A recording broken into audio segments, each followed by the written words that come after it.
ધોરણ 10 અને 12ની પરીક્ષા કેટલા સમયથી પૂરી પણ થઈ ગઈ છે.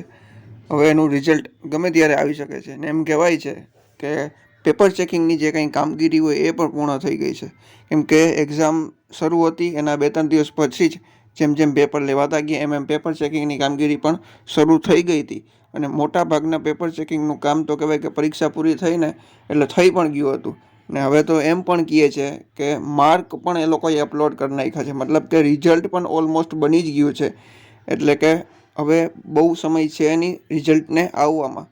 એટલે એવું માનવામાં આવે છે કે એપ્રિલના એન્ડના દિવસોમાં અથવા તો મેના પહેલા વીકમાં ધોરણ 10 ધોરણ 12ના બંને પ્રવાહનું રિઝલ્ટ આવી જશે. ચૂંટણીના કારણે સ્ટાફ એમાં બિઝી રહેશે.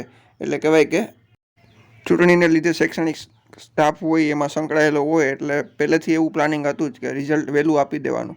એટલે એપ્રિલના એન્ડમાં અથવા તો મેની શરૂઆતમાં રિઝલ્ટ પ્રાપ્ત થઈ જશે. બીજી પણ આવી જ માહિતી માટે